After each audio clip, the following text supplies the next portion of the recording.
Halo, terima kasih sudah mampir ke channelku dan juga sudah buka videoku ini. Jadi di videoku kali ini aku ingin sharing cara mengajukan pinjaman melalui aplikasi One Mobile dari Bank OCBC NISP ya. Jadi untuk teman-teman yang sedang memerlukan dana itu bisa melakukan pinjaman, ada penawaran menarik dari Bank OCBC NISP yaitu pinjaman online dari rumah tanpa harus datang ke bank melalui aplikasi One Mobile OCBC NISP. Akan saya jelaskan caranya seperti ini teman-teman, sangat mudah. Oke, untuk pinjaman ini pastinya teman-teman harus punya rekening OCBC NISP ya. Kemudian juga sudah install, sudah punya aplikasi One Mobile di handphonenya ya. Oke, ini saya skip aja terkait cara install itu seperti biasa di Play Store, kemudian cara login itu juga seperti biasa pasti teman-teman bisa. Ini saya akan bahas terkait cara mengajukan pinjaman. Oke, setelah masuk ke aplikasi, ini di yang bawah sebelah agak kanan, sebelah pengaturan itu ada lambang plus kemudian ajukan. Teman-teman silahkan klik di situ ya. Teman-teman klik. Kemudian tampilannya adalah seperti ini, ada beberapa produk dari OCBC NISP. Teman-teman silahkan klik yang pinjaman. Nah, setelah itu teman-teman silahkan pilih. Di sini ada produk pinjaman itu ada kredit tanpa agunan dan juga kredit kepemilikan rumah. Nah, silakan langsung pilih saja yang kredit tanpa agunan, teman-teman klik pilih.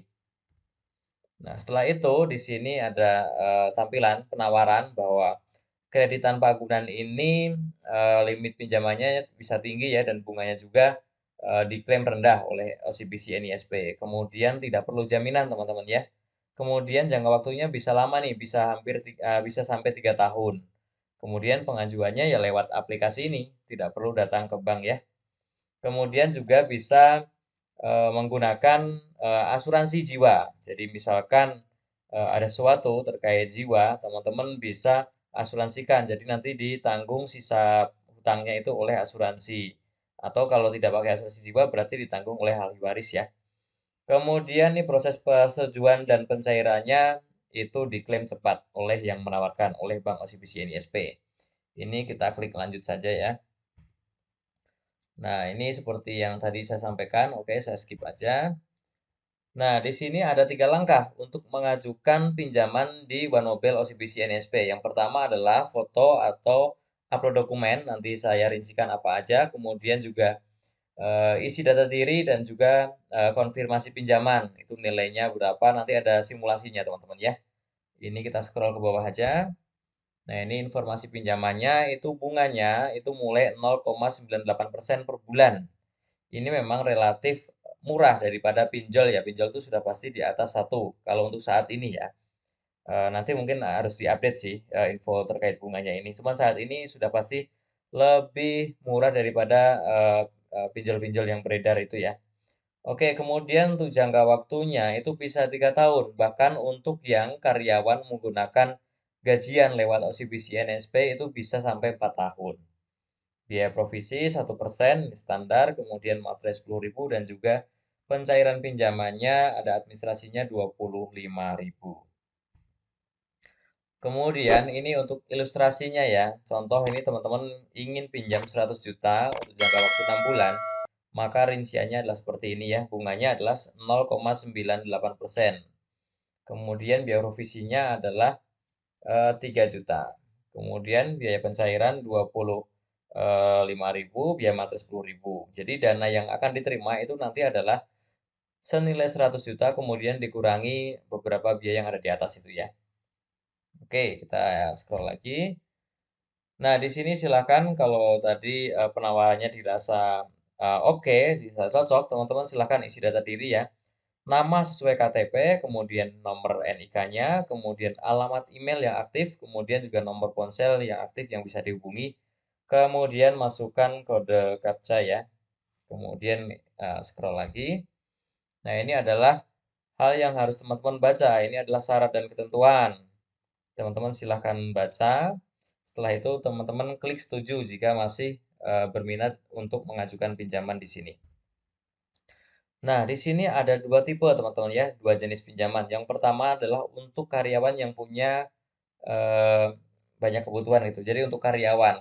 Kalau untuk karyawan itu kita klik yang atas, tetapi untuk yang bukan karyawan, tapi kita mungkin wirausaha atau UMKM, teman-teman silahkan klik yang bawah yang KTA Cash Bis ya. Kalau KTA Cash Loan itu untuk yang karyawan.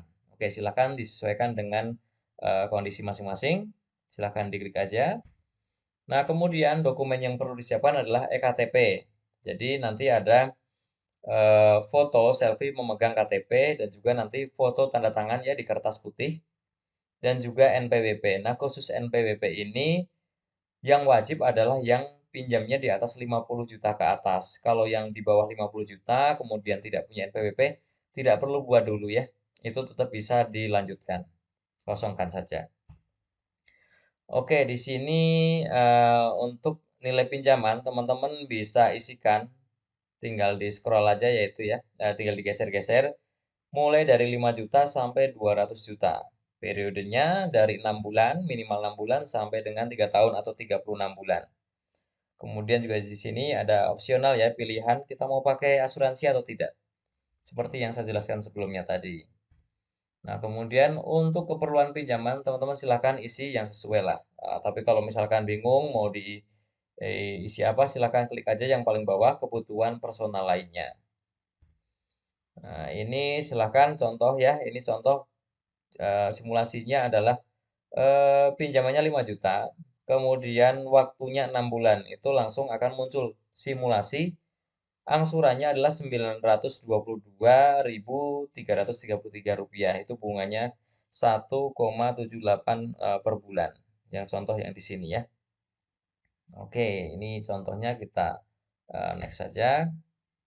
Nah, ini yang tadi rinciannya adalah bunganya 1,78 per bulan, kemudian biaya provisinya 150.000, asuransinya kita tidak pilih ya tadi contohnya, kemudian pencairan 25, materi 10.000 dan biaya admin per tahunnya ini tidak ada ya. Oke.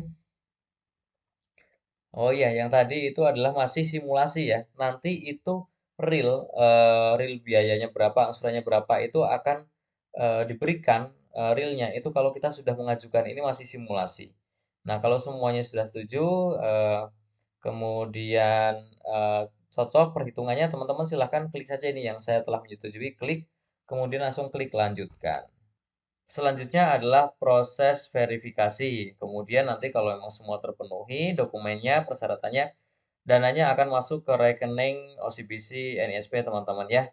Oke, kalau dari saya sih bijak saja dalam meminjam, jangan sampai akhirnya memberatkan kita atau menjerat kita. Oke, semoga video ini bermanfaat. Jangan lupa untuk subscribe, like, dan juga share. Terima kasih.